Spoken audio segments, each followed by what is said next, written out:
maayos mo yung birth certificate mo, pare. Tsaka yung makilala mo man yung ama mo, hindi rin kayo pwedeng ikasal ni Rachel. Demandado siya. Pwede bang hulug-hulugan ko na lang yung kontrata? Tumupad ka na lang sa kontrata. Kung ano man yung kapalit nun, lulungin mo na lang. Kapag tinanggap ko ang alok, lulubog ako sa butik. Kalahating milyong piso ho yun. Gusto ko sana humirap sa inyo eh.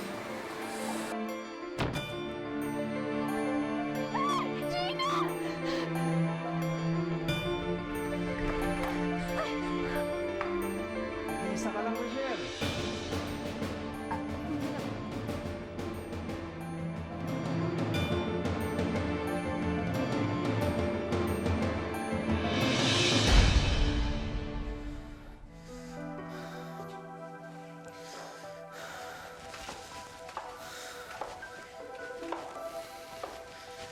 Jonathan, what's wrong with you?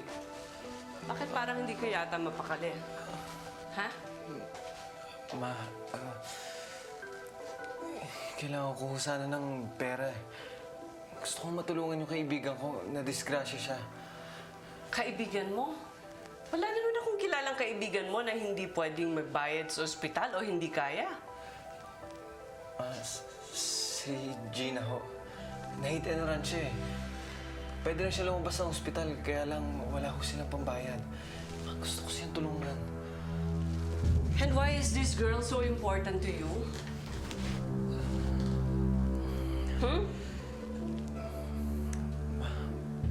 Mahal ko ho siya, ma. Siya lang ho yung nagpapasaya sa akin eh. Pakiramdam ko, buhay na buhay ako pag kasama ko siya. Fine. Tutulungan kita. Talaga ho, ma? Maraming salamat ho. Okay, wait a minute. Meron tayong kondisyon, Jonathan, bago ko siya tulungan.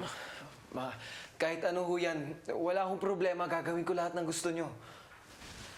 Very good. Tutulungan ko siya. Pero hindi ka na makikipagkita sa kanya kahit kailan. And you will start being nice to Apple. Ma, hindi ho pwede yun. Gusto ko si Gina. I love her.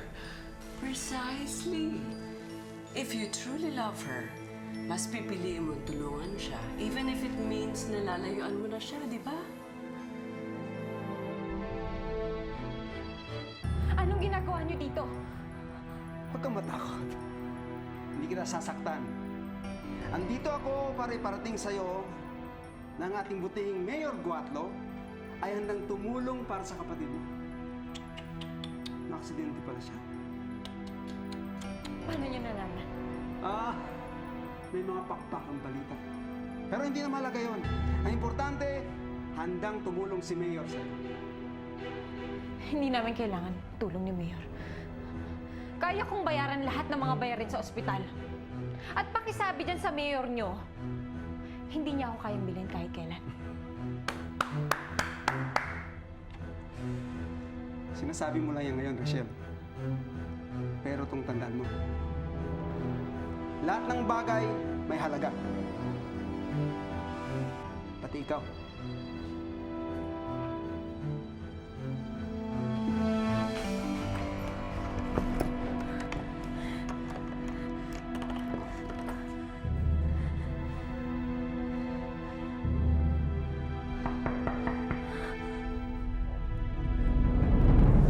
Tita, thank you for inviting me here. Alam niyo po ba, umalis si Papa? Kasi pupunta siya sa isang business trip. Tapos si Mama naman, kasama po yung mga friends niya. Kaya yun, ako lang mag-isa sa bahay. Ang lungkot nga eh. Ganun ba?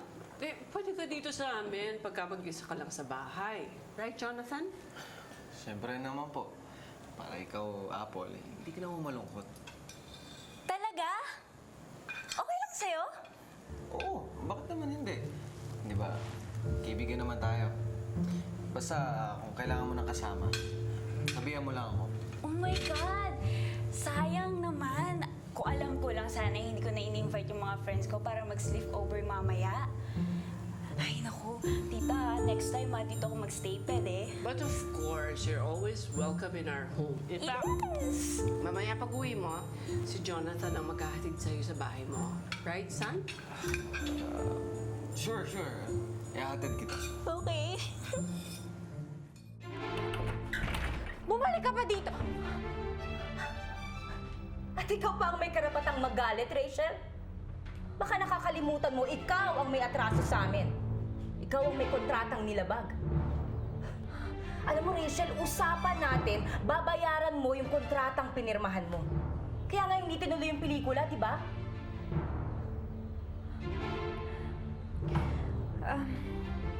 Alam ko naman yun eh. Nakikiusap lang sana ako ng ilang araw para lang mapagbigyan niyo ko, para makaipon ako. Nasa ospital kasi yung kapatid ko eh. I don't care, Rachel. Alam mo, inaabuso mo yung kabutihan ko sa'yo. Hindi mo ba alam, ako yung naiipit dahil sa mga pinagkagagawa mo? You are making me lose my patience, Rachel. Kailangan mong bayaran ang kontrata sa lalong madaling panahon. Kung hindi, ididimanda ka namin, Rachel.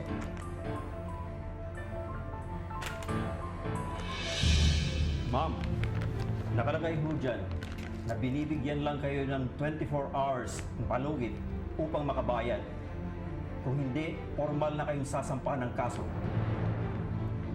Read it, Rachel. Let's go.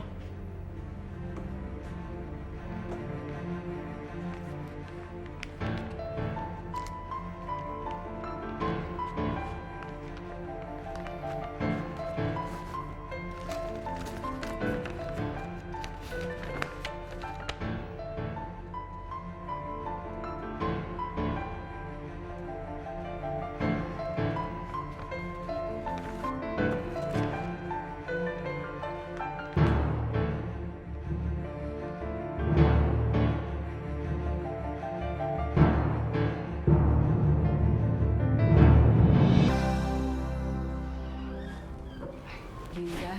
Ma'am Rowena? Ay, Mateo, gising! Nandiyan si Ma'am Rowena, oh. Anak, Gina, nandiyan si Ma'am Rowena, oh. Pasensya na, naistorbo ko yata tulog niyo. Gina, Iha, kamusta ka na? Mabuti naman po, Ma'am. Sige, magpahinga ka na, Iha. Sige na, matulog na kayo. Kakausapin ko lamang si Mateo, ha?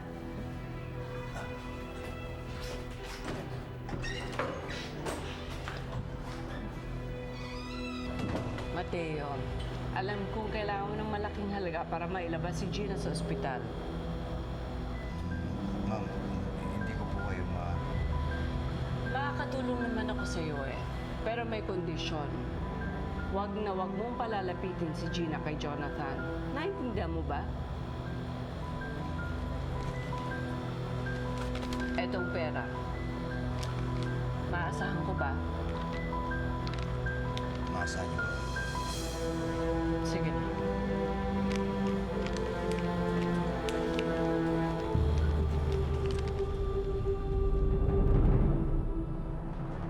Mayor.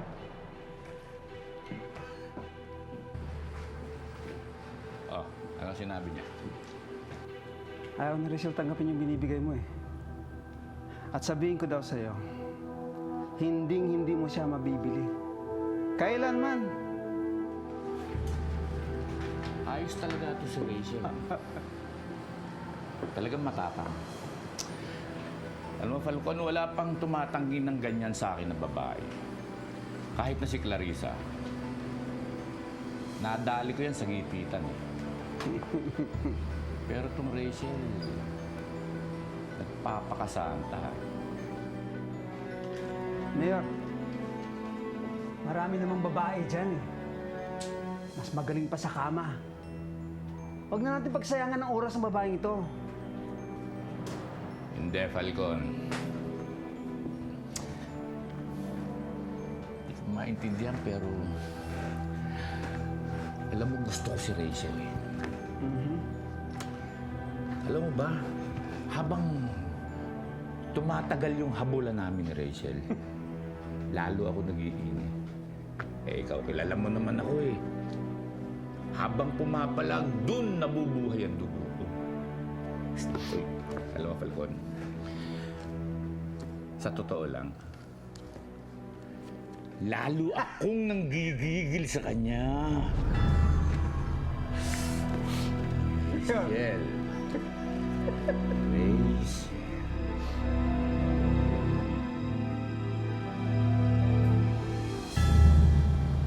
Levi? Kanina ka pa ba? Kumuha pa kasi ako ng pera sa bahay pambayad sa ospital eh. Pero parang kulang pa. Huwag ka mag-alala. May pandagdag na ako. Binenta ko muna yung singsing na dapat gagamitin natin sa kasal. Bale, gipo na lang tayo ulit.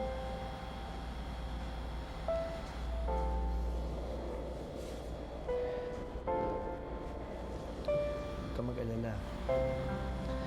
Ang importante, ilalabas na natin yung kapatid mo dito.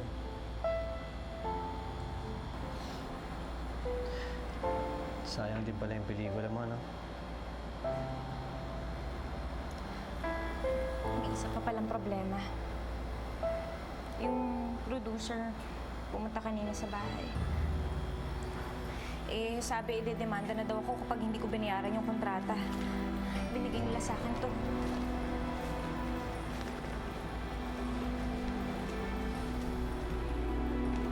Alala. Gagawa ko ng paraan yung perang yan. Kung na kailangan magbenta ako ng kidney, gagawin ko. Huwag ka lang mademanda.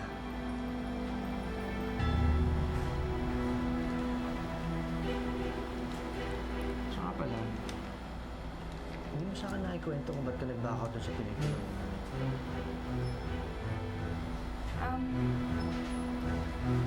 Nagkaroon ng problema. Hindi kami nagkasundo ng producer eh. Producer? Ba't sino ba yung... Inano ka ba ng producer mo? Binastos ka ba nun, Rachel, ha? Sabihin mo sa akin para maturo ako ng leksyon. Binastos ka ba? Hindi ganun. Eh ano? Dapat pala sumama na lang ako sa Maynila eh. Sir, since mo yung pagtulog kayo sa nanay mo dyan, uwi na tayo.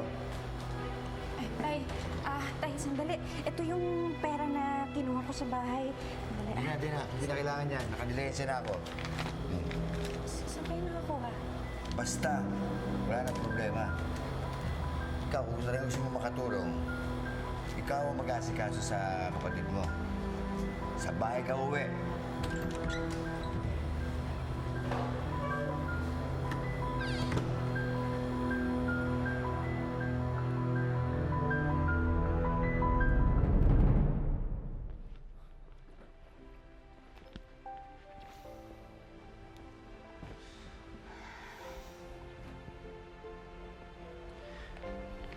Hindi na natuloy yung sinasabi mo tungkol sa producer mo, ah.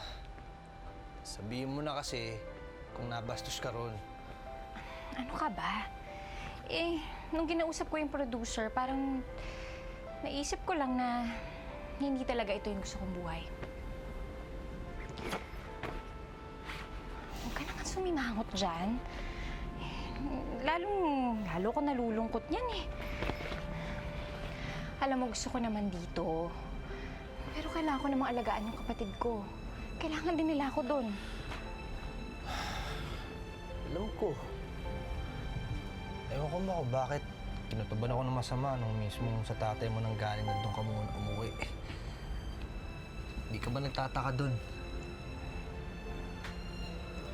Babalik naman ako dito eh. Gusto ko lang maging okay si Gina. Tapos dito na ulit ako. Bukas sa bukas, ako tumatambling na ulit yun. Ay, teka. Nga pala.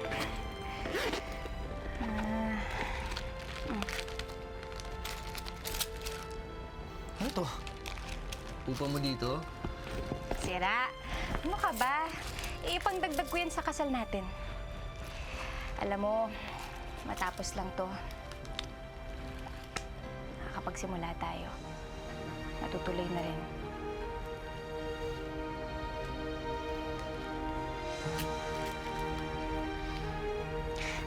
Sige na. Sige na. Ay. kita. Siyempre, mamimiss din kita.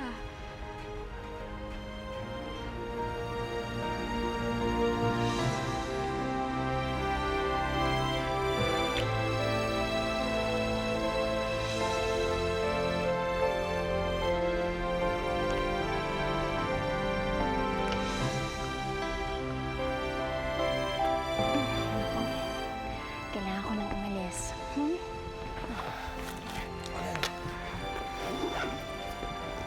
Ano na nakalimutan? Wala na. Okay na.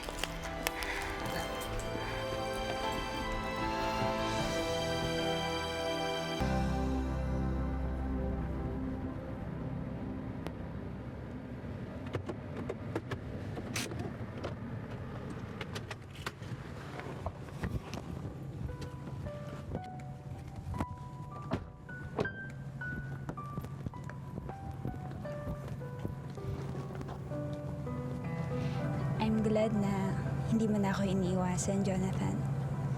Buti nakita mo na tayong dalawa talaga karapat dapat sa isa't isa. Don't worry, Jonathan.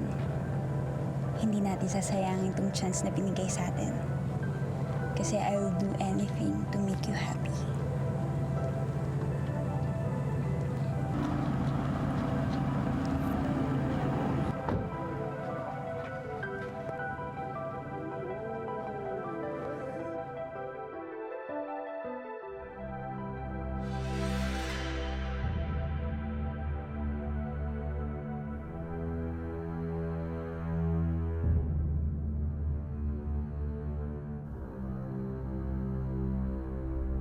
Alam mo, ate, pag ikinasal ka na, mamimiss kita.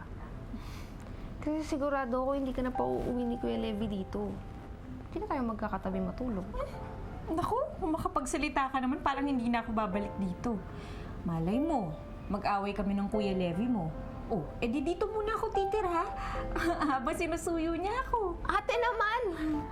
Hindi pa man nilalayasan mo na si Kuya Levi? Ganun talaga. Ikaw talaga. Ay, naku. Alam mo, ate, sana palagi tayong ganito. Masaya. Minsan nga naisip ko, ang sarap-sarap mabuhay. Kaya dapat hindi natin inaaksaya yung panahon sa pagiging malungkot at problemado. Oo nga. Sana nga lagi tayong masaya. Alam mo, yan din ang pangarap ko sa sarili ko at syempre para sa'yo.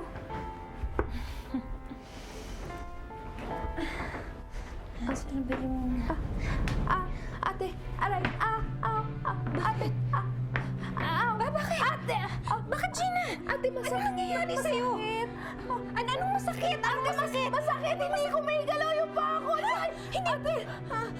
Naku, teka! Uy, teka lang. Humiga ka muna. Ano ba nangyayari sa'yo? Anong masakit? Hindi ko maintindihan. Ate! Ano? Ano yun, Gina? Anong masakit? Ito ba? Ate, yung kamay ko. Ate! Yung kamay. Teka lang. Sandali lang. Diyan ka lang. Tatawagin ko sila. Sandali lang. Ate! Ate! Nay, tulungan mo kami. Ate!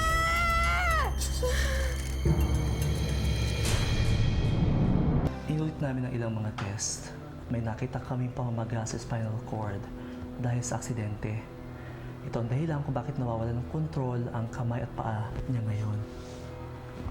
Dok, hindi na ho ba may babalik sa dating kalagayan ng ako?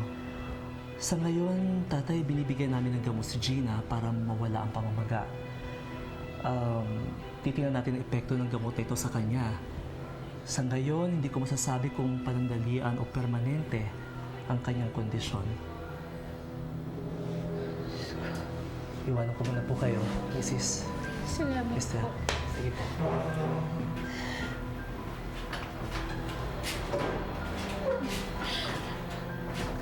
Mateo.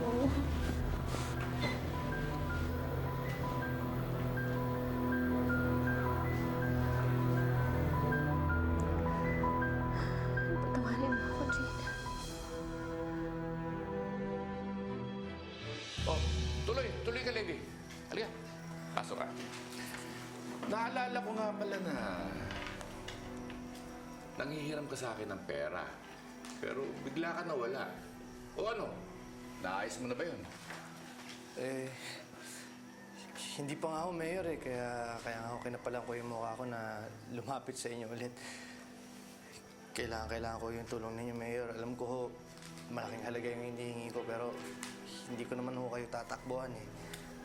Alam ko, Levi. Alam mo, hindi naman problema sa akin yung pahiramin ka ng pera eh. Maunawain ako sa mga tauhan ko. Kaya lang siyempre, gusto ko lang maramdaman na tapat sila sa akin. Huwag ho kayong mag-alala, Mayor. Magiging tapat ho ako pagsisilbihan kong tapat yung buong pamilya ninyo. Pero alam mo, hindi ganun kadali yun, Levi. Sabi mo nga, malaking halaga yung hinihiram mo. Nagpagawa ako kay attorney ng kontrata. Madali lang yan eh.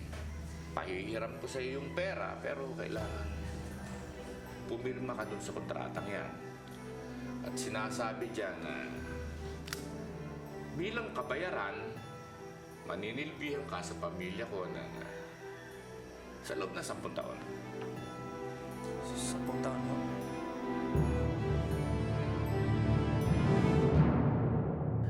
Hello, Rachel. Nakadiskarte na ako ng pambayad sa producer ng pelikula. Alam mo, ang hindi ko maintindihan, Rachel. Bakit mas pinipili mo maglabas ng ganito kalaking halaga? Malaking halaga yun na. Baka naman... Nangutang ako sa 5-6. Hindi kita pinipilit na gawin mo to, Clarissa.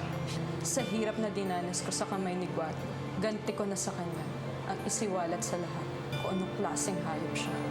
Nay, kahit anong mangyari, hindi ko naman tatanggapin yung alok ni Mayor Guatlo. Kahit para sa kapatid mo, Rachel?